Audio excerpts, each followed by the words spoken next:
The cargo freighter Meridian's Edge drifted through the outer rim of Sector 7 like a wounded animal seeking shelter. Its hull bore the scars of plasma fire, and several sections vented atmosphere in thin, crystalline streams that caught the light of distant stars. Inside the bridge, Captain Reeves studied the holographic display with growing concern. The red dots representing the Krath Syndicate's pursuit vessels were gaining ground, and his options were narrowing by the second. "We're not going to make it to the jump point," his first officer, a Voltarian named Kess, announced from the navigation console. Her crystalline skin flickered with nervous energy, casting rainbow patterns across the dimly lit bridge. "They'll intercept us in 17 minutes. Reeves' jaw tightened. The Krath Syndicate controlled half the illegal operations in this sector, and their reputation for brutality was well earned. Nobody stole from them and lived to tell about it. Unfortunately for Reeve, his employer had neglected to mention that the medical supplies they were transporting belonged to the Syndicate, taken from one of their raids on a civilian station. "There's a station nearby," the young helmsman, Torres, spoke up. His human fingers danced across the controls, pulling up information. "Designated Station 47. It's listed as independent. No major faction control." Kess made a sound like breaking glass, the Voltarian equivalent of a scoff. "Independent in this sector means it belongs to someone even worse than the Krath. We'd be jumping from the fire into the fusion reactor." "Do we have a choice?" Reeve asked, though he already knew the answer. Torres shook his head. "Not unless you want to test whether our shields can handle sustained plasma bombardment." The decision made itself. "Set course for Station 47, full burn. Maybe whoever runs it will be willing to negotiate." The station grew larger in the viewport as they approached. It was an ugly thing, a patchwork of different ship hulls and prefabricated modules welded together over decades. Scorch marks and hastily repaired breaches told stories of violence survived. What caught Reeves' attention was the ships docked at various ports. They were mismatched, some clearly modified freighters, others looking like they'd been cobbled together from spare parts. But all of them bristled with weapons that looked far too sophisticated for typical independent operators. "They're hailing us," Torres announced. "Audio only. Put them through."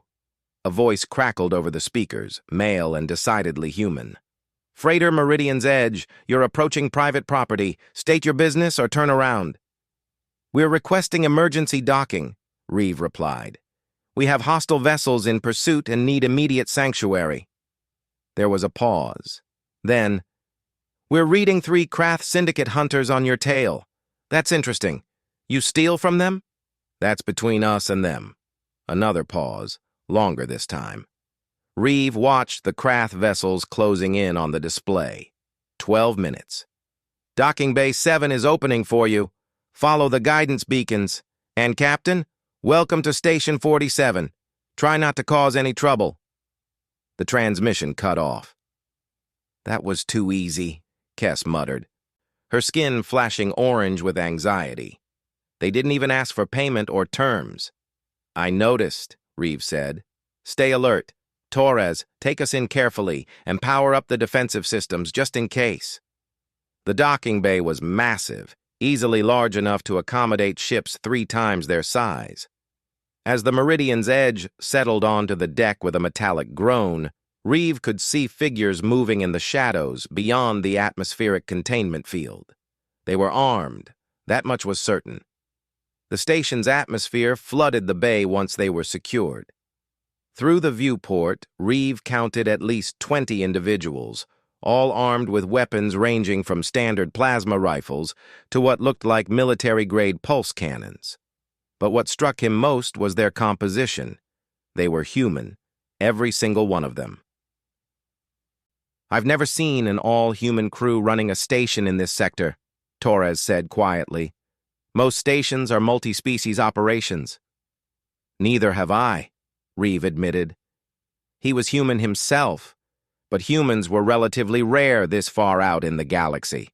Most preferred the core worlds, where the Galactic Council maintained order and humans could benefit from the protection of more powerful species. Out here, in the lawless Outer Rim, humans were considered soft targets, easy prey. The boarding ramp extended, and a figure approached from the station side. She was a tall woman with short, dark hair, wearing a simple jumpsuit that had been patched and repaired countless times. A wicked-looking blade hung at her hip alongside a compact plasma pistol.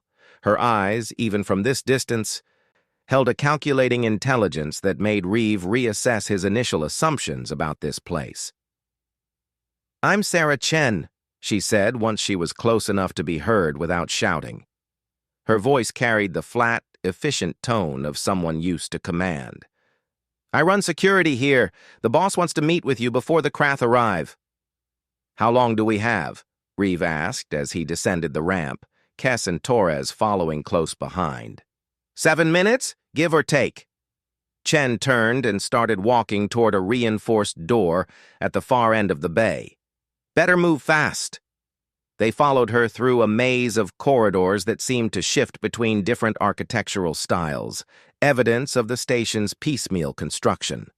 The walls bore marks that suggested recent combat, but everything was clean and well-maintained. Crew members passed them in the halls, all human, all armed, all moving with the purposeful stride of people who knew exactly what they were doing. "How many people live here?" Kess asked, her crystalline voice echoing oddly in the metal corridors. "Enough," Chen replied without looking back. "We're self-sufficient, grow our own food, maintain our own systems, handle our own problems." They reached a central hub, a large circular room with multiple levels connected by stairs and elevators.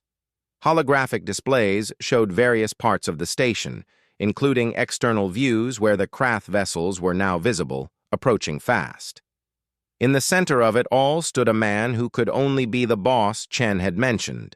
He was in his 50s, with graying hair and the kind of weathered face that spoke of a life lived hard. He wore simple clothes like the rest of the crew, nothing fancy, but carried himself with an authority that needed no decoration. When he turned to face them, Reeve saw eyes that had seen too much and forgiven too little. "Captain Reeve," the man said, his voice rough like gravel. "I'm Marcus Webb. I own this station and everything on it. You've brought trouble to my door, and I need to know if you're worth the headache." "We didn't know the supplies were stolen," Reeve said quickly. "We were hired to transport them. No questions asked. If I'd known they belonged to the Krath, I would have refused the job." Webb studied him for a long moment. "But now you do know, and you're here, which means you need protection, and protection costs. Name your price." "It's not about money," Webb said. He gestured to the displays showing the approaching Krath ships. "Those 3 hunters are carrying about 60 Krath raiders total. They're going to demand we hand you over, and when we refuse, they're going to try to take you by force." "When you refuse," Kess spoke up, her voice tinged with disbelief, "why would you antagonize the Krath syndicate for us?" Webb's expression hardened. "Because nobody threatens my station, nobody demands anything from us. And the Krath need to be reminded that there are places in this galaxy where their reputation means less than nothing." A younger man approached from one of the upper levels, moving with the easy confidence of someone comfortable in combat situations. He wore a battered jacket over a tactical vest and carried a rifle that looked custom-built. "They're in hailing range, Marcus. Want me to answer?" "Let's hear what they have to say." Webb nodded, and the main display shifted to show the scarred face of a Krath war leader. The Krath were an insectoid species with chitinous exoskeletons and compound eyes that gleamed with predatory intelligence. This one bore the red markings of a syndicate enforcer. "Humans of Station 47, the Krath leader chittered, the translator rendering his words in flat mechanical tones. "You harbor thieves who have stolen property belonging to the syndicate. Surrender them immediately, and we will depart without incident." Webb stepped forward, his hands clasped behind his back. "This is Marcus Webb. The people you're looking for are under our protection. Leave now and we won't have a problem. The Krath's mandibles clicked together in what might have been laughter. Protection. You are humans. Weak, isolated, insignificant. You cannot hope to stand against the might of the Syndicate. Surrender the thieves or we will take them by force and destroy your pathetic station in the process. Is that your final word? Webb asked calmly. It is. You have 5 minutes to comply. The transmission ended. The room fell silent for a moment. Then Webb turned to the young man with the rifle. Jackson, sound general quarters, full combat readiness, and get the Anvil protocols ready. Anvil protocols, Torres whispered to Reeve. What's that? Before anyone could answer, klaxons began blaring throughout the station. The crew members who had been moving through the hub scattered to their stations with practiced efficiency. Chen gestured for Reeve and his crew to move to the side. You're about to learn something important, she said, a grim smile crossing her face. The Krath think humans are weak because we don't have scales or exoskeletons. They think we're easy targets because we bleed. They've never encountered humans like us. Webb moved to a command console, his fingers flying across the controls. Around them, displays lit up showing different sections of the station arming themselves. Weapon ports opened on the exterior hull. Shield generators hummed to life. Here's the thing about humans, Webb said, his voice carrying across the hub through the intercom system. We're adaptable. We learn from every fight, every loss, every close call. And we've been fighting in this sector for 15 years. The Krath are about to receive an education. The 3 Krath hunters moved into attack formation, their weapons powering up. On the displays, Reeve could see boarding pods detaching from the hunter ships, ready to breach the station's hull and disgorge their raiders.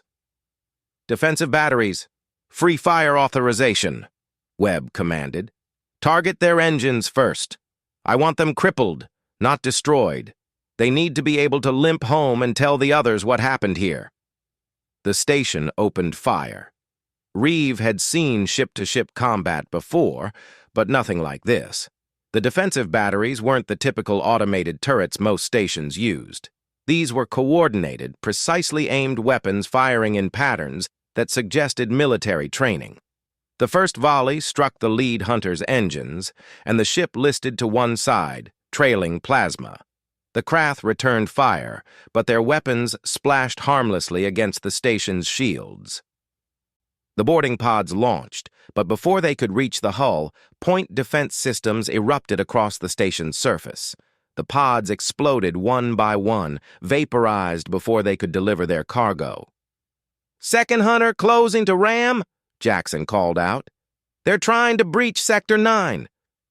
Let them get close, Webb said calmly, and activate the surprise.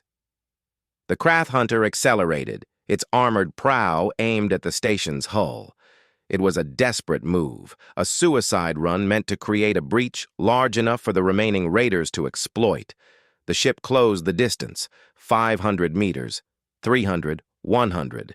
Then, from the station's surface, something emerged. It took Reeve a moment to process what he was seeing. They were human soldiers, dozens of them, wearing powered exoskeletons and carrying weapons that looked like they belonged on capital ships, not in the hands of infantry. They launched from concealed positions on the hull, using magnetic boots and suit thrusters to position themselves directly in the path of the attacking hunter. What followed was carnage. The humans opened fire at point-blank range, their weapons tearing through the hunter's armor like it was paper. Explosions blossomed along the ship's hull. The vessel tried to pull up, to evade, but it was too late. The concentrated firepower of the human soldiers ripped through critical systems, and the hunter broke apart in a series of secondary explosions. The third hunter, seeing what had happened to its companions, tried to retreat. Webb shook his head. Target their communication array. They don't get to call for reinforcements. More precise fire lanced out, and the fleeing hunter's antenna array disintegrated.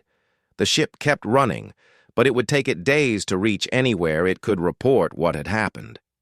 The entire engagement had lasted less than 3 minutes. Webb turned to face Reeve, his expression unchanged. That's how we do things here. Quick, brutal, and with a message. The Krath will think twice before coming back. Reeve found his voice, though it took effort. Who are you people? We're the ones who didn't fit anywhere else, Webb said simply. Military rejects, corporate outcasts, colonists from failed settlements. Humans who learned that in the Outer Rim, you either become predators or you become prey. We chose to survive. Chen stepped forward. Station 47 isn't just a trading post or a refuge. It's a statement. Humans can thrive out here on our own terms. We don't need the Galactic Council's protection. We don't need to attach ourselves to stronger species. We built this place from nothing, and we defend it against anyone who thinks they can take it. Kess, who had been silent throughout the entire engagement, finally spoke. I've heard rumors about human gangs in the Outer Rim. They say there's one group so dangerous that even the major syndicates avoid them. They call them the Iron Collective. Webb's smile was cold. We prefer to think of ourselves as a community, but yes, the name has stuck. And you, Captain Reeve, just received sanctuary from the deadliest gang on the planet. Welcome aboard. Jackson approached, his rifle now slung over his shoulder. The salvage crews are already out there picking through the wreckage. We'll have those hunters stripped down to the frame within an hour. Might even find some useful tech. Good, Webb said. He turned back to Reeve. Now about your situation. You can't go back to the regular shipping lanes, not with the Krath looking for you, but I have a proposition. We're always in need of experienced captains who aren't afraid to operate in gray areas. You want me to work for you, Reeve said. I want you to work with us. There's a difference. We're not a traditional hierarchy here. Everyone contributes, everyone gets a share. You run jobs for the collective, transport goods that need transporting, provide support when we need it. In return, you get protection, access to our resources, and a place to dock whenever you need it. Reeve looked at Kess and Torres. His first officer's crystalline skin was flickering with uncertainty, but Torres looked intrigued.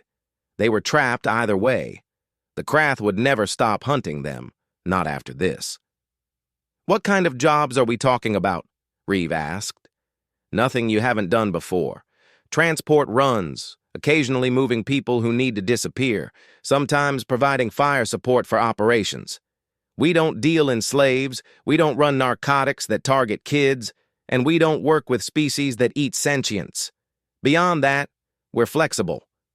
It wasn't much of a choice, but it was better than being hunted across the sector. All right. We're in. Webb extended his hand and Reeve shook it.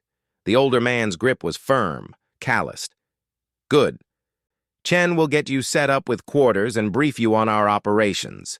Your ship will need repairs, and we have the facilities to handle that. Consider it part of the signing bonus. As they followed Chen out of the hub, Reeve couldn't help but look back at the displays showing the wreckage of the Krath hunters floating in space. In less than 3 minutes, this crew of humans had destroyed ships that outgunned them and outmassed them by a significant margin. They had done it with precision, efficiency, and a level of coordination that spoke of extensive combat experience. The deadliest gang on the planet, Kess had called them. Watching the salvage crews work, seeing the way every member of the station moved with purpose and confidence, Reeve was beginning to understand why that reputation existed. These weren't just survivors. They were something more dangerous. They were humans who had stopped playing by anyone else's rules and started making their own. And now, for better or worse, he was one of them. 3 weeks had passed since Captain Reeve joined the Iron Collective, and he was beginning to understand the scope of what he'd gotten himself into. The station wasn't just a single location. It was a network that stretched across 6 sectors, with hidden bases, supply caches, and allied independent operators who all followed the same basic principle: humans helping humans survive in a galaxy that saw them as second-class citizens. The repairs to the Meridian's edge had been completed in record time, and the ship now sported several upgrades that made Reeve nervous. The weapon systems were military-grade, far beyond what a civilian freighter should possess. The shields had been reinforced with technology he didn't recognize, and the engines had been tweaked to provide 30% more power than the original specifications. "You'll need the edge," Chen had told him when he expressed concern. "The runs we do aren't milk deliveries. You'll be moving through contested space, past pirate lanes, and sometimes right under the noses of people who would very much like to kill you." Today was his first major assignment, and Reeve stood in the briefing room with a dozen other captains and crew leaders. Webb stood at the front, a holographic star map rotating behind him. Red zones marked dangerous territories. Blue zones showed Iron Collective safe houses, and green markers indicated target locations. "We have a situation developing in the Koresh system," Webb began, his gravel voice carrying clearly. "The Vex Corporation has moved in and is forcibly relocating a human colony to work their mining operations. The colonists sent out a distress call, but the Galactic Council is ignoring it because the colony wasn't officially registered." Murmurs rippled through the room. The Vex Corporation was one of the largest megacorporations in the galaxy, with private armies and enough political influence to make entire governments look the other way. Taking them on was dangerous in ways that went beyond simple combat. "I know what you're thinking," Webb continued. "The Vex are big, they're connected, and they have resources we can't match head-to-head. You're right, but that's not how we're going to approach this." Jackson stepped forward, tapping controls that changed the holographic display. "The Vex are using a corporate security fleet to guard the system. 3 destroyers, 2 heavy cruisers, and about 30 support vessels. They've set up a blockade to prevent anyone from getting in or out." "So how do we break it?" asked a captain named Rodriguez, a scarred woman who ran a converted patrol boat. "We don't," Jackson replied with a grin. "We sneak through it. The Vex use standardized security protocols across their entire fleet. We've acquired the current access codes, which means we can spoof their IFF transponders and walk right through their blockade." Torres, who had accompanied Reeve to the briefing, leaned forward. "Even if we get through, we're talking about evacuating an entire colony. That's thousands of people. Where do we put them?" Webb nodded, acknowledging the question.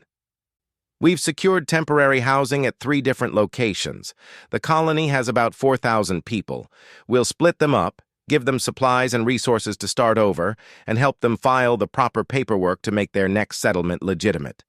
The Galactic Council can't ignore what they can't deny exists." "What's the catch?" Reeve asked. He'd learned quickly that every operation had complications. "The catch is that the Vex have already begun relocation operations. We have a 72-hour window before they move the colonists off-planet. After that, finding them becomes exponentially harder. We need to move fast, extract everyone we can, and get out before the Vex realize what happened." Chen activated another display, showing ship assignments. "We're sending 15 vessels on this operation. Captain Reeve, your ship has the largest cargo capacity after the Titan's hammer, so you'll be taking on colonists. Rodriguez, your boat will run interference if we encounter patrols. The rest of you have your specific assignments, transmitted to your ship's computers. Any questions?" A younger captain raised his hand. "What if the Vex figure out what we're doing and call in reinforcements? We can't fight a corporate battle fleet." "Then we run," Webb said simply. "This isn't about pride or proving a point. It's about saving lives.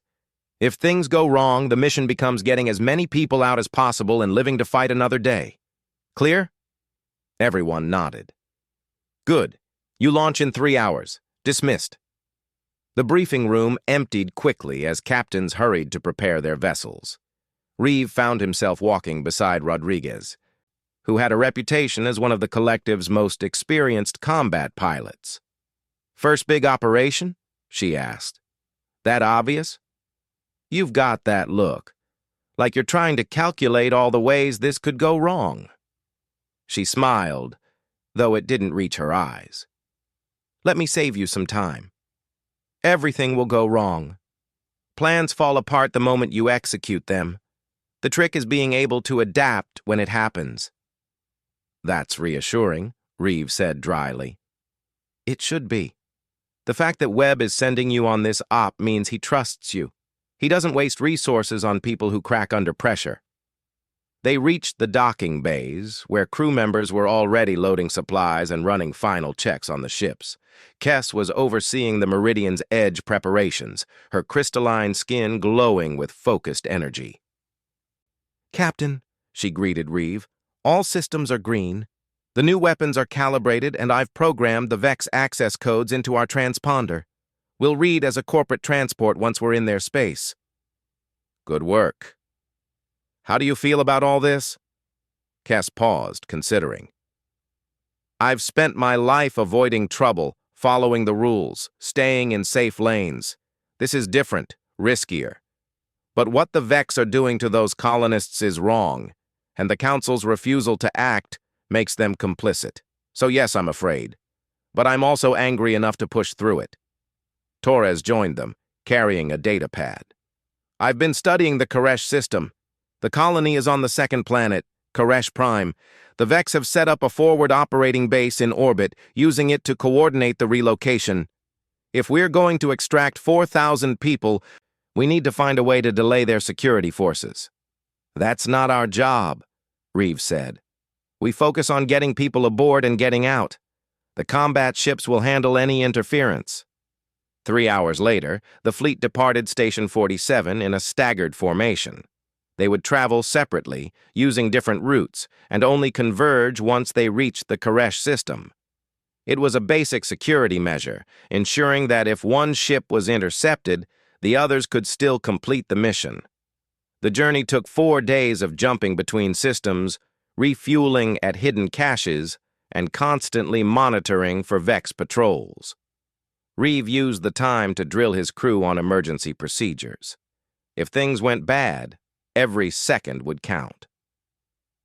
They arrived at the rendezvous point, a small moon orbiting a gas giant 3 systems away from Koresh.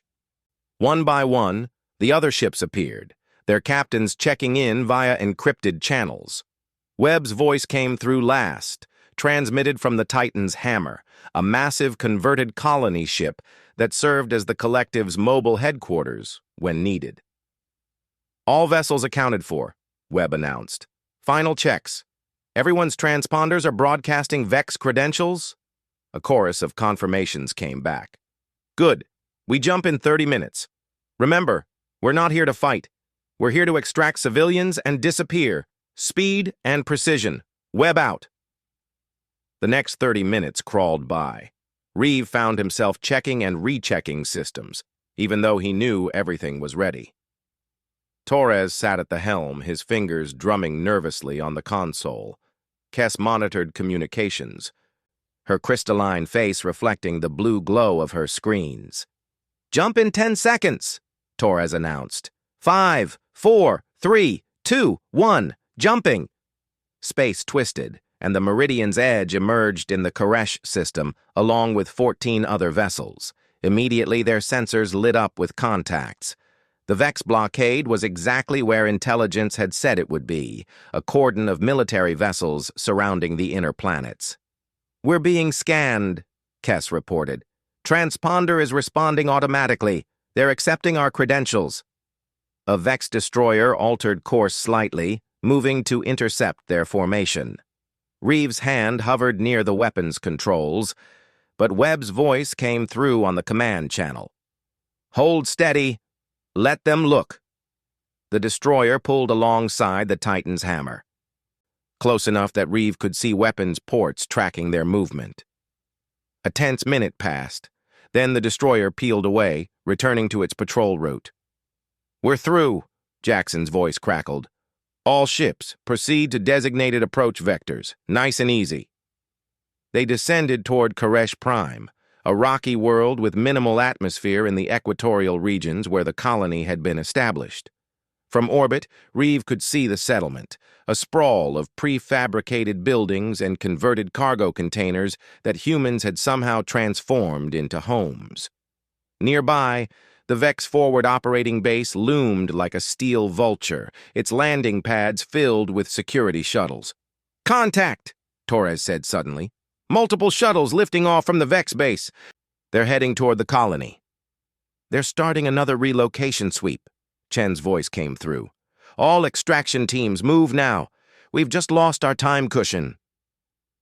The Meridian's edge dropped through the thin atmosphere, its hull heating up from the friction. Reeve brought them down hard on the edge of the colony, the landing struts biting into rocky soil. Before they'd even fully settled, the boarding ramps were extending. Colonists were already running toward the ships. They carried what few possessions they could manage.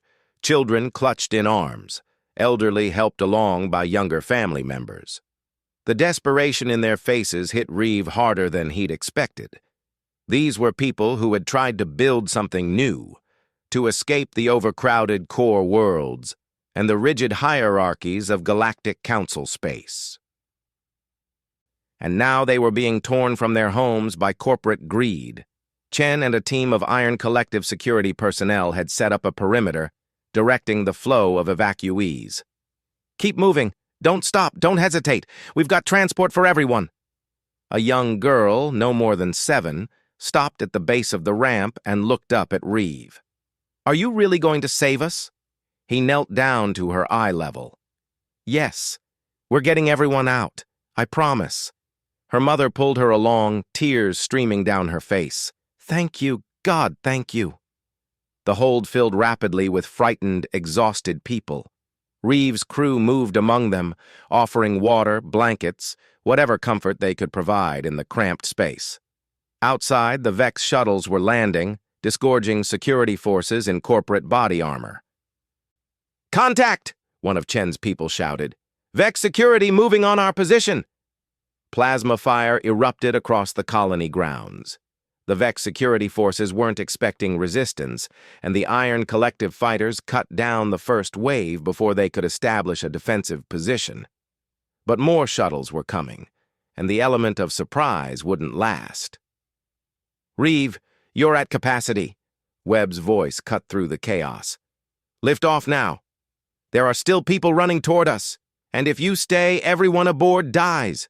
Go!" It was one of the hardest things Reeve had ever done, but he gave the order. Torres fired the engines, and the Meridian's edge lifted off with a roar of thrust. Below, a dozen colonists who had almost made it stopped and watched the ships departing. Some raised their hands as if they could pull the vessels back through sheer will. "I'm sorry," Reeve whispered, though no one could hear him. The fleet punched through the atmosphere and immediately came under fire.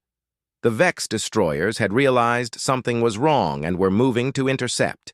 Rodriguez's patrol boat streaked ahead, its weapons firing in precise bursts that forced the larger vessels to take evasive maneuvers. "All ships, make for the jump point," Webb ordered. "Combat vessels, give them hell." The next few minutes were a nightmare of evasion and near misses. The Meridian's edge wasn't built for combat, but Torres flew like a man possessed, threading through the chaos with reflexes that seemed almost superhuman. Plasma bolts seared past their hull. A Vex missile exploded close enough to rattle the deck plates. In the hold, the colonists huddled together, parents covering their children's bodies with their own. An older man who'd identified himself as the colony's former mayor moved among them, speaking words of reassurance that Reeve could hear through the internal comms. "They came for us. After the council abandoned us, after we thought no one cared, they came. Hold on. Just hold on a little longer." One of the smaller collective ships, a light freighter called the Dawn Runner, took a direct hit. Its shields collapsed, and secondary explosions rippled along its hull. Reeve watched in horror as the ship began to tumble, atmosphere venting from multiple breaches. "Dawn Runner is down," Jackson's voice was grim. "They've got pods away. Someone pick them up." Rodriguez's patrol boat swooped in. using its tractor beam to snatch the escape pods even as Vex fighters bore down on her position. She fired her weapons blind, the energy bolts forcing the fighters to break off, and then she was accelerating toward the jump point with her precious cargo. 30 seconds to jump range, Torres announced. A Vex heavy cruiser moved to block their path, its forward batteries charging. If those weapons fired, they could take out half the fleet in a single salvo. Then the Titan's hammer did something insane. Webb's massive ship altered course, putting itself directly between the cruiser and the fleeing transports. The hammer's guns opened up, not at the cruiser, but at the space around it, filling the void with a wall of plasma and metal that no ship could safely navigate. "All ships, jump now," Webb commanded. Space twisted, and the Meridian's edge leaped into hyperspace. The chaos of battle gave way to the eerie calm of faster-than-light travel. Reeve slumped in his chair, his hands shaking from the adrenaline crash. "We made it," Torres said, his voice filled with disbelief. "We actually made it." Kess was checking casualty reports from the other ships. "The Dawn Runner's crew is safe. Everyone got to the pods. We lost some supplies, but no lives." In the hold, the colonists were crying, laughing, embracing each other with the desperate relief of people who had accepted death and found life instead. The mayor approached the bridge, and Reeve met him at the door. "Thank you," the old man said simply. "We've been sending distress calls for months. No one answered. No one came. Why did you?" Reeve thought about how to answer that. "Because someone needed to. Because leaving you to the Vex would mean admitting that humans don't matter out here, and we refuse to accept that." The mayor's eyes glistened. "What do you call yourselves? What organization does this kind of thing?" "The Iron Collective. We're the people who got tired of waiting for someone else to save us and decided to do it ourselves." Later, after the colonists had been settled as comfortably as possible for the journey to their new homes, Reeve stood alone on the observation deck. The stars streaked past in hyperspace, and he found himself thinking about the girl who had asked if they were really going to save them. They had saved most of them, not all. Those faces of the people left behind would haunt him. But they had done something important today. They had proven that humans didn't need the Council's permission to act, didn't need the blessing of more powerful species to do what was right. The door behind him opened, and Chen stepped through. She joined him at the window, her expression thoughtful. "You did good today," she said. "We left people behind." "Yes. And if we'd stayed longer, we would have lost everyone, including the 450 people in our hold right now. War is about making impossible choices and living with them." "Is that what this is? War?" Chen smiled sadly. "It's always been war, Captain. Most humans just don't realize it yet. The galaxy is a hostile place, and the only way we survive is by being harder, smarter, and more ruthless than anyone expects. That's what the Iron Collective is." "That's what we built." Reeve looked at his reflection in the viewport, seeing someone who had changed in the past few weeks. He'd been a simple cargo captain before, avoiding trouble, staying in safe lanes. Now he was part of something bigger, more dangerous, and infinitely more important. The deadliest gang on the planet, they'd called the Collective. But standing there, knowing they'd just pulled off an impossible rescue under the noses of one of the galaxy's most powerful corporations, Reeve understood it differently. They weren't just a gang. They were a movement, a statement, a promise to every human in the Outer Rim that they didn't have to accept being prey.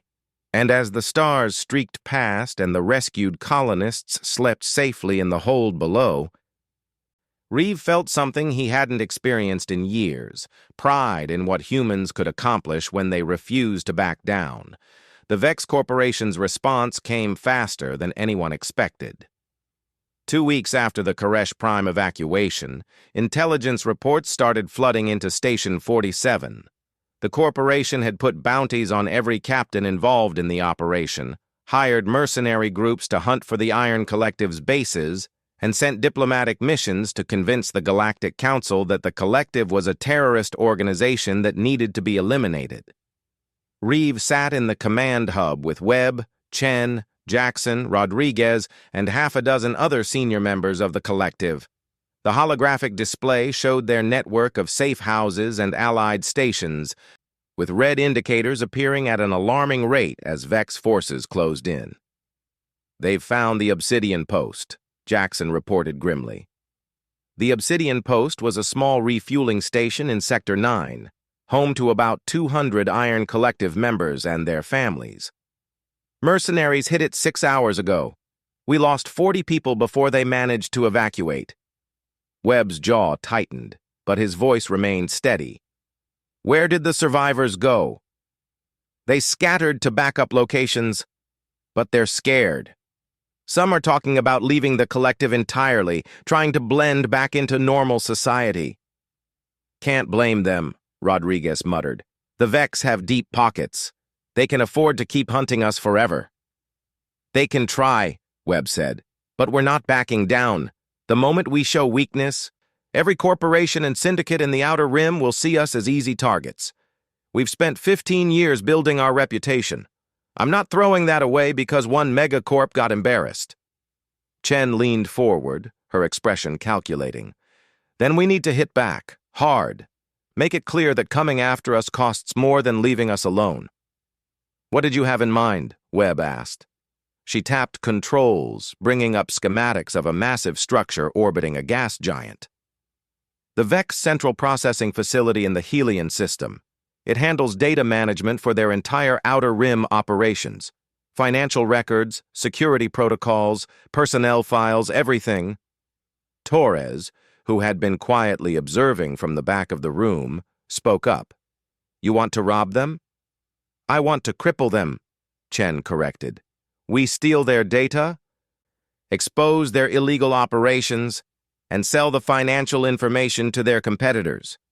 The Vex have been operating in the gray areas of galactic law for decades. Time to shine a light on that." Reeve studied the facility specs. "That's a fortress.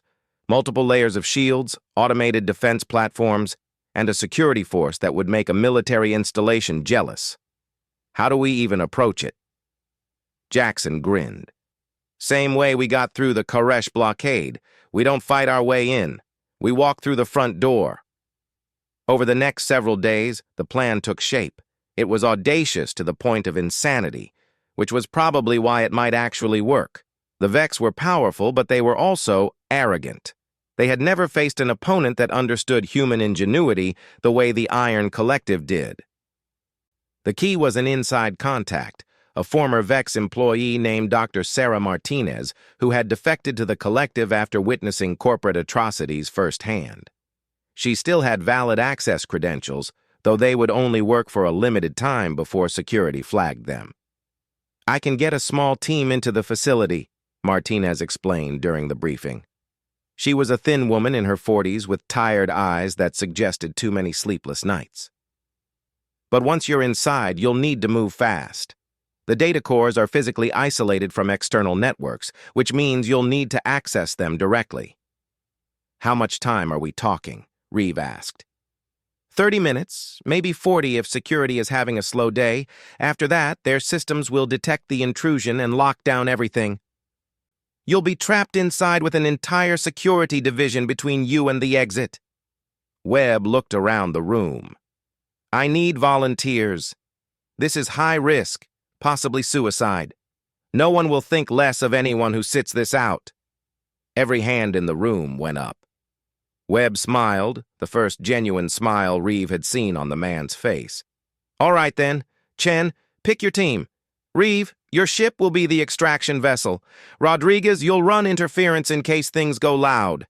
Jackson, coordinate the support elements." The operation launched a week later. The team consisted of 8 people, Chen leading, Martinez providing technical expertise, 4 combat specialists, and Reeve, who insisted on going despite protests that captains should stay with their ships. My ship, my risk, he'd argued, and Webb had reluctantly agreed. They approached the Helion system using a stolen Vex shuttle, transponders broadcasting legitimate corporate credentials. The processing facility grew larger in their viewport, a massive ring structure with docking bays like open wounds in its metallic surface. "We're being scanned," Martinez announced from the co-pilot seat. "Credentials accepted. We're cleared for docking bay 12. "Too easy," one of the combat specialists muttered.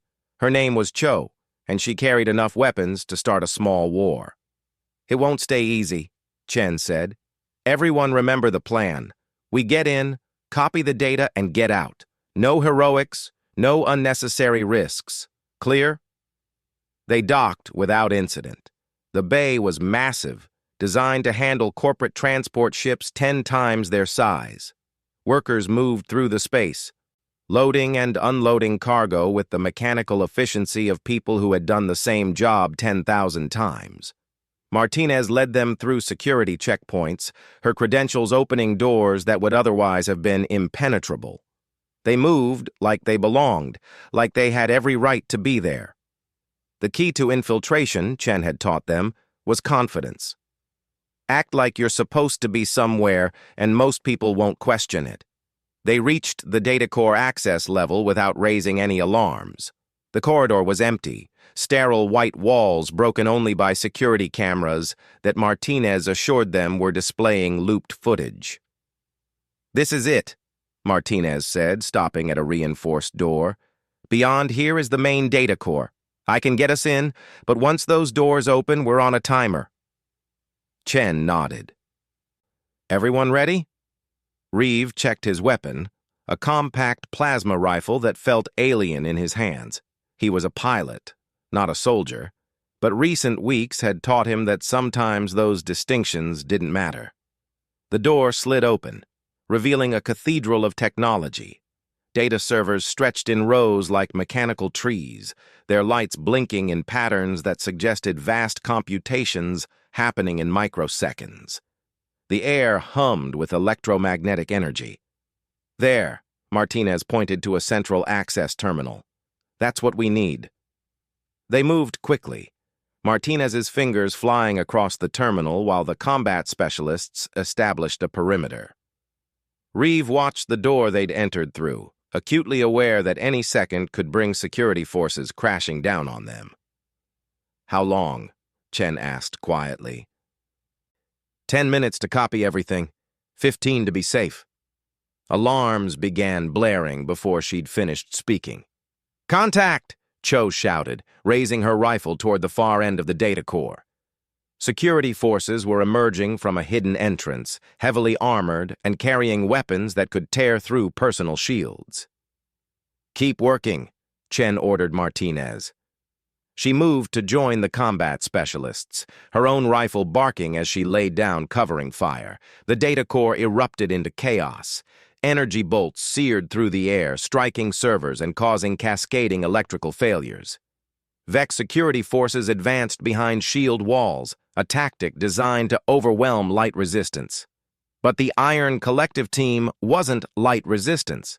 They'd trained for this, fought in worse situations, survived encounters that would have killed softer operators.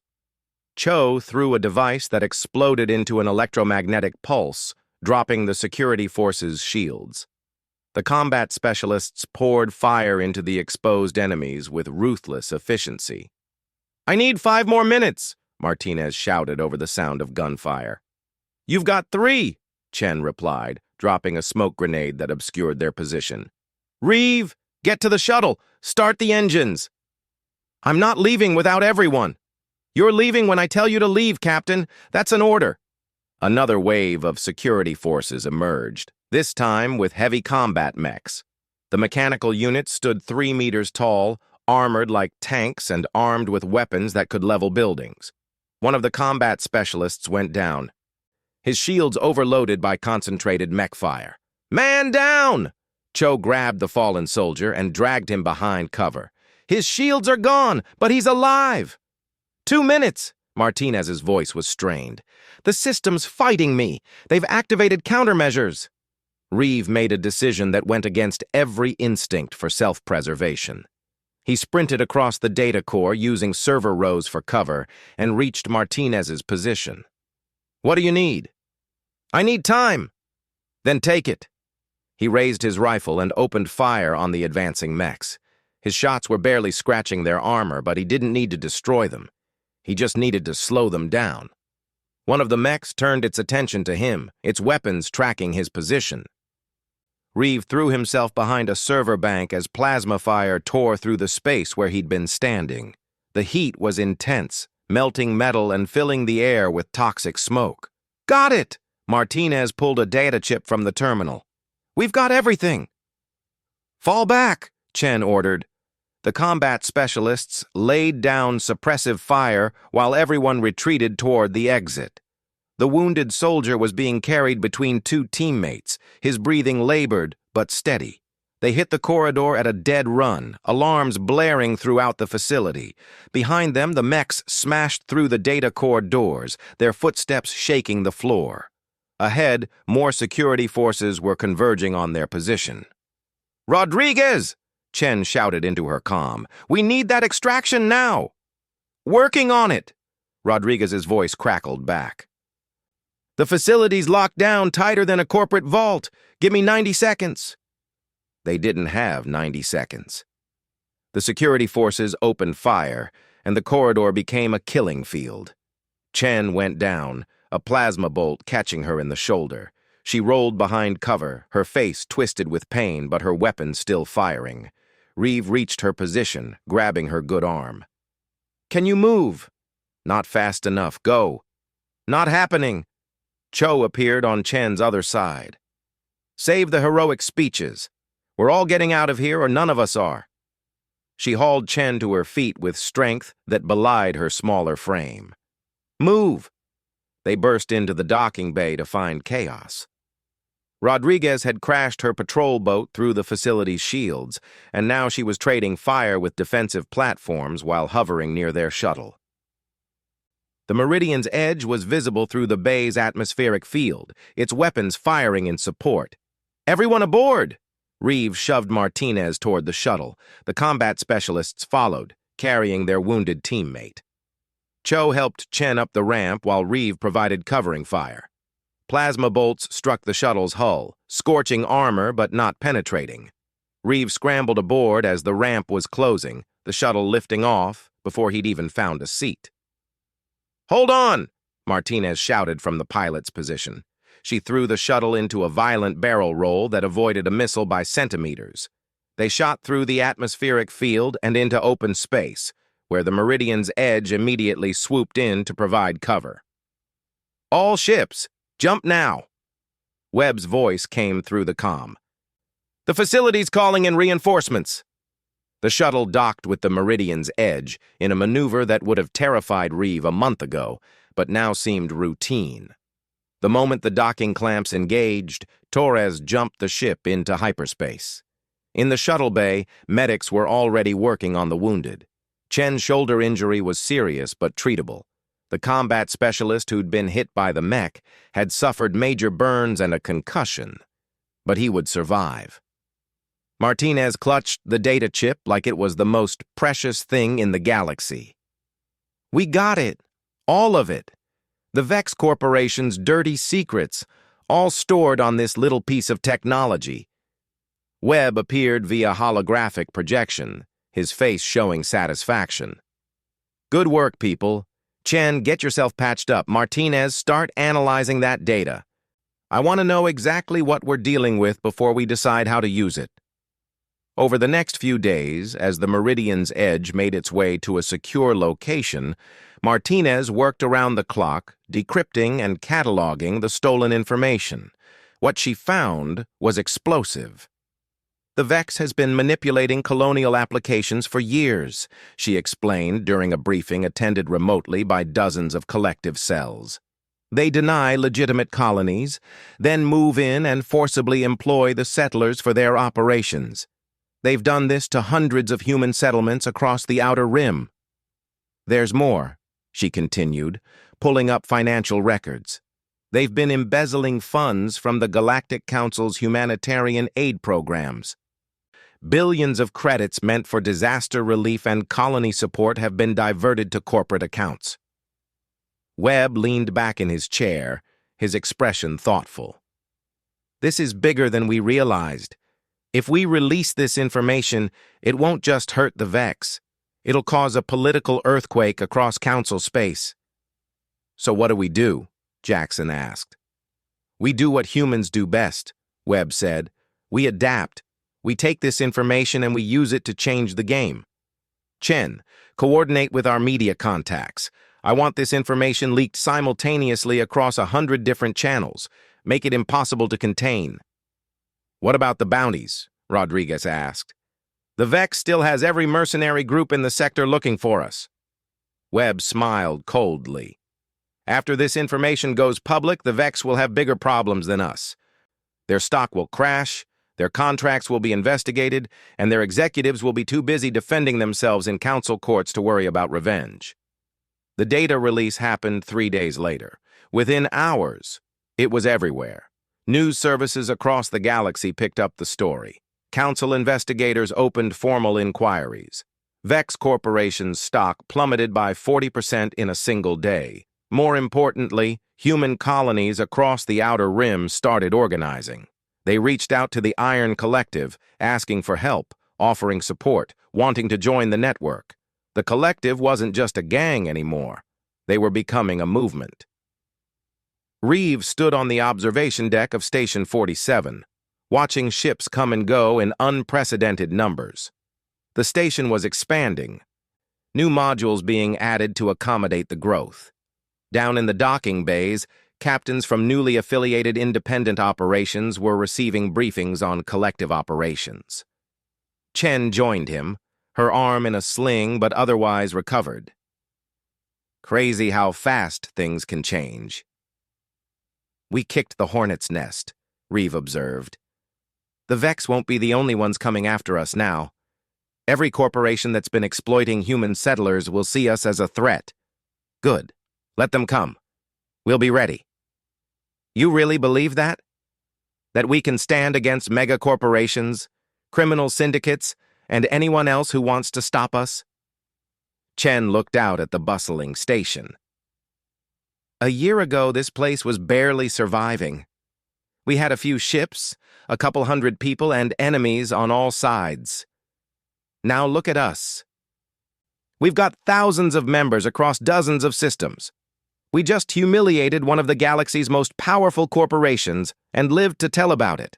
So yes, I believe we can stand against anyone. Webb's voice came over the station-wide intercom. All hands, this is Webb. I want to address some rumors that have been circulating. Yes, the Vex is reorganizing. Yes, we've attracted attention from forces that want to shut us down. And yes, the easy path would be to back off, to lay low and hope they forget about us. He paused, and Reeve could imagine him standing in the command hub, looking at the same displays showing their expanded network. But we didn't build the Iron Collective to take the easy path.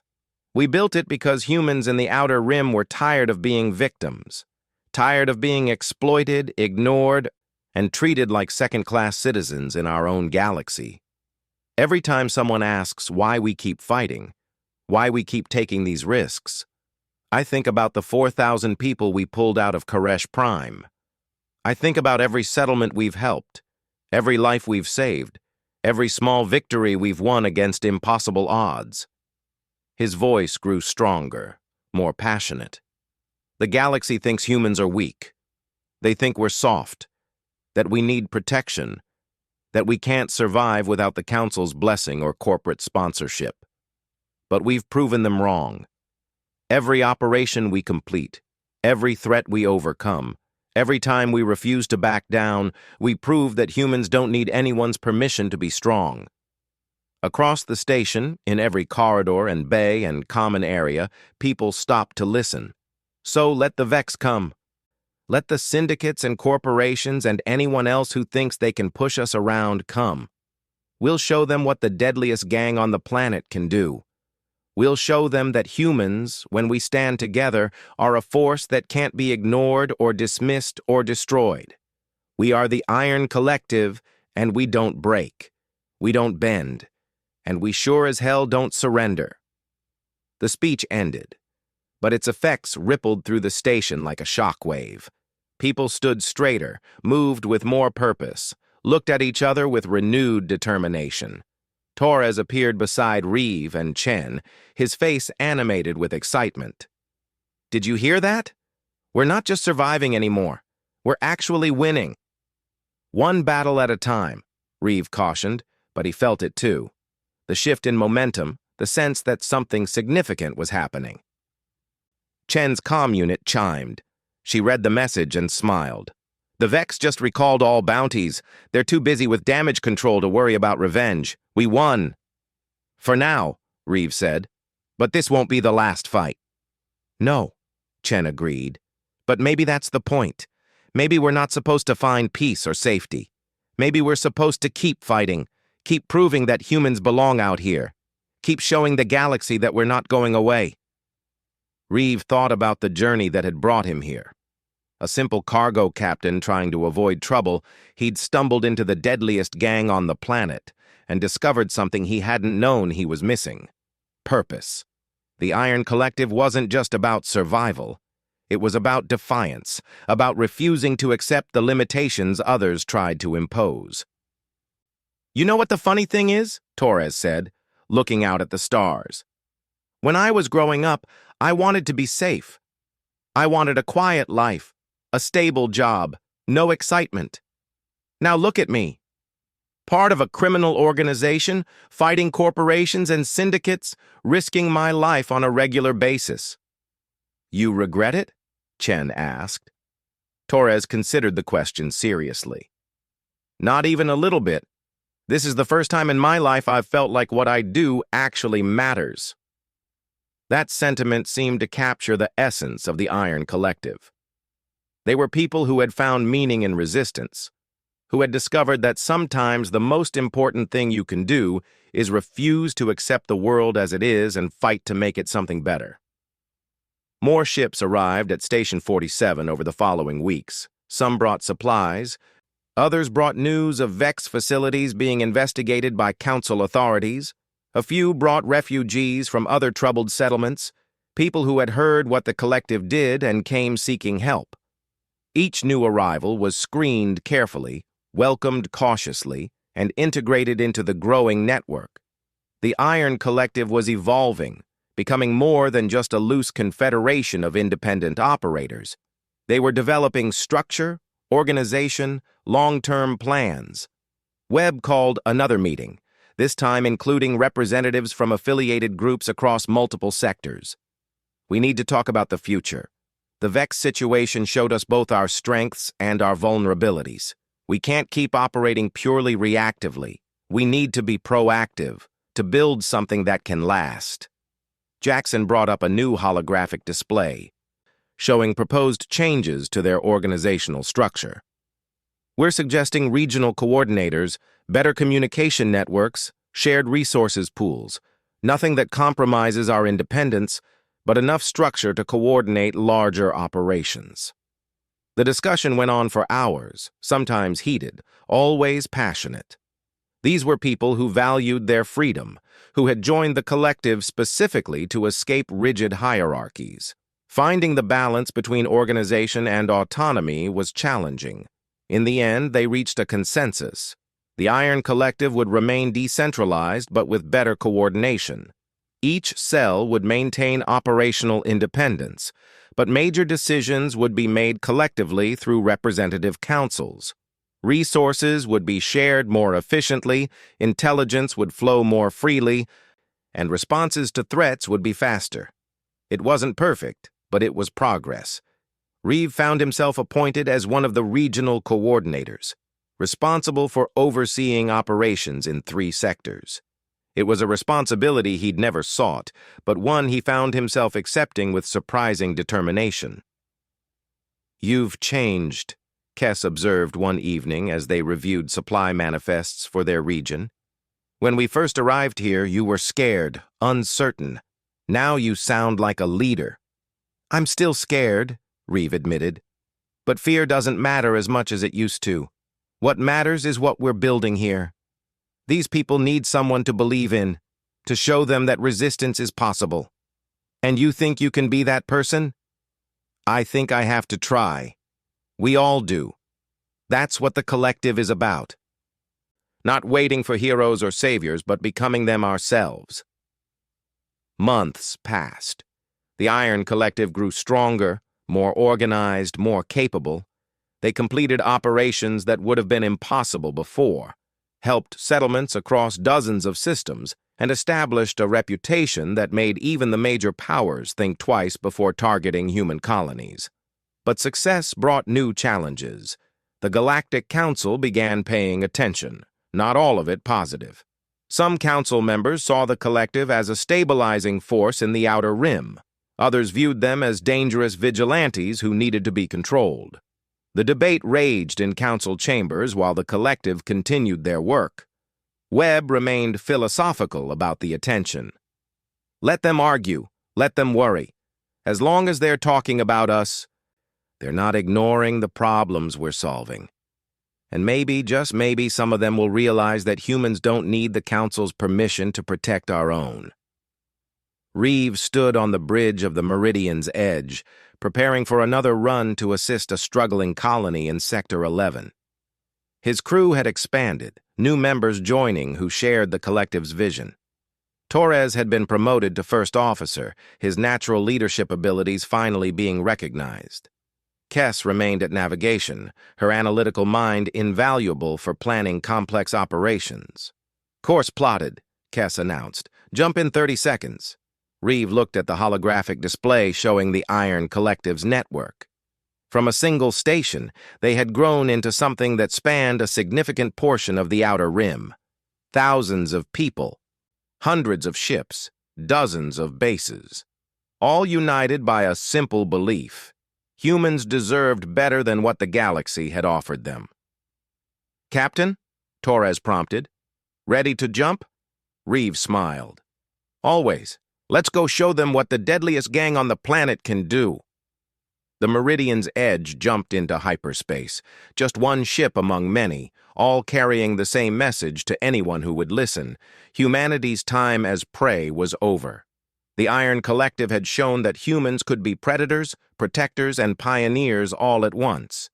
They weren't the biggest power in the galaxy, or the richest, or the most technologically advanced, but they were persistent, adaptable, and absolutely refused to give up. And in a galaxy that had underestimated humans for too long, that might just be enough to change everything.